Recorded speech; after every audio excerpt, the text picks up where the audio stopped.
yung mga verse ko na namamana yung kasalanan.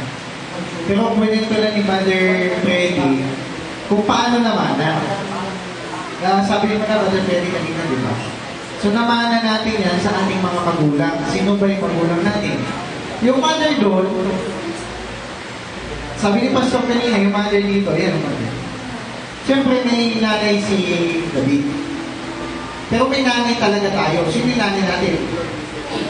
Si Eva. Pero pansinin nyo, bakit si Adan hindi tinawag na ama ng lahat ng nilalang?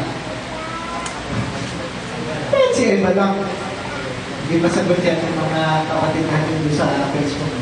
Pero gusto ko lang paintindi sa kanila, si Adan, hindi siya tatay ng lahat ng nilalang.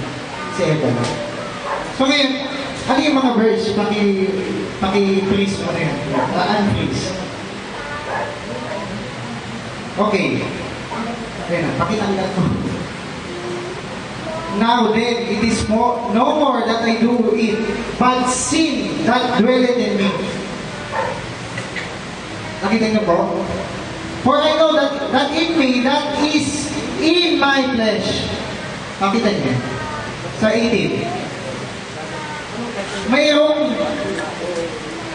nasa flesh na sin. This, yung siya of course, nandun yan doon sa blood.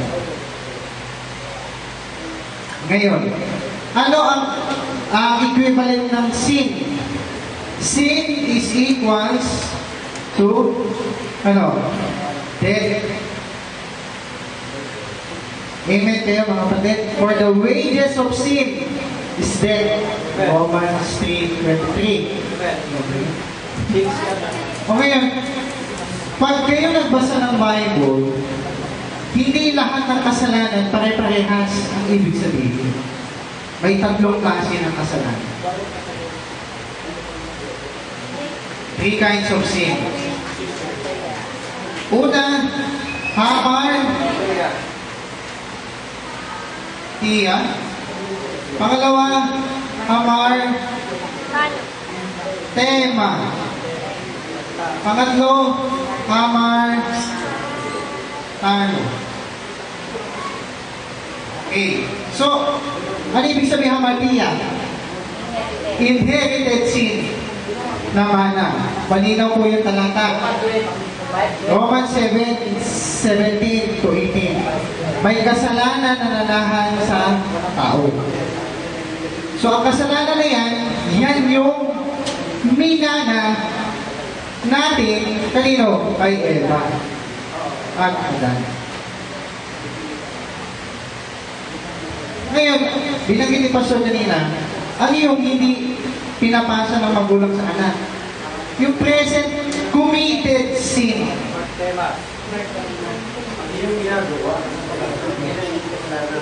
Inherited. Iba sa committed sin. Amen. Ano po ito? Unpardonable. Unpardonable. So, kung i-check na yung concordance, ang kasalanan tatlong klase. May minana, may ginagawa, mayroong hindi mapapatawad. So, malinaw yan. Mga talata pa. Ano pang talata? O, sige.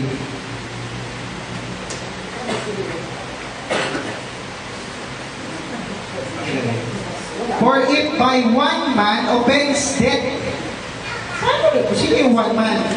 Adam. Paano ngayon offends death ring by one? Paano yun? So Tagalog yan, man's offense death ring by one.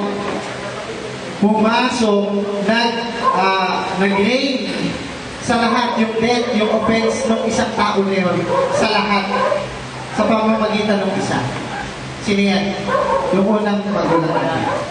Si Adan sa Eva. Ano pa? Sa 18. Therefore, as by offense of one, judgment came upon all men to condemnation. Isang tao, sino si Adan sa Eva? Isa sila dati. Si Eva ay galing sa kay Adan. Pero bakit lahat ng tao, all men, ay nagkaroon ng condemnation klase yan. Anong condemnation ito, mga kapatid? Hindi yan committed sin. Yan ay hamartia. Ngayon, punta tayo doon sa Romans 6:23 ba? 6:23. Okay. For the wages of sin is death. Check natin kung anong sin yan. Please. Pakiklik lang to. Pakiklik.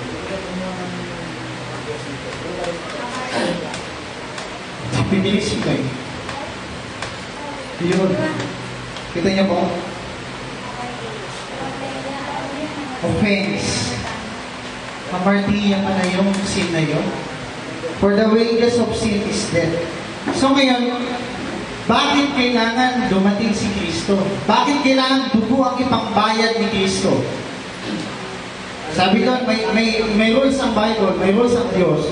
Tooth for tooth, eye for eye. Kung anong inutang mo, yan din ang kabayaran mo. Exodus 20. Anong talata, Sister Dene? Exodus 20? 20. Kalang verse. Sabi doon, kung ano inutang mo, yan ang kabayaran. Yan ang batas ng Diyos.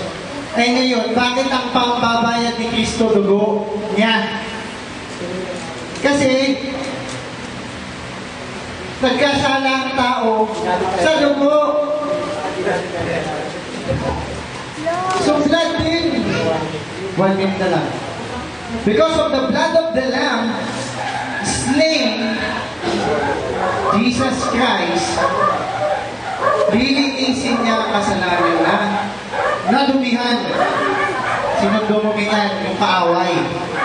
Kaya lahat ng tao mamamatay. Ay, ayaw nyo sa hindi, lahat ng tao mamamatay. Ba't mamamatay? Dahil lang sa ginawang kasalanan mo? No, kasi sabi sa Romans, balik natin, Romans 7:17. Romans 7:17, sin dwelleth in me. Ngayon, sabi ng 1 John 1:7-9, if you did not say that you have not sinned, you lie to yourself. Niloloko mo sa sarili mo kung hindi ka sasabihin mo, ikaw hindi makasalanan. Wala ka sa katotohanan. So, ibig sabihin, may kasalanan tayong lahat na committed na yon. Pero, sabi doon sa, ayun lang, tapos nag-sentence na si Pastor. Ayun lang po yung ano. Okay na. Okay, tanaw ka na. Gabi na.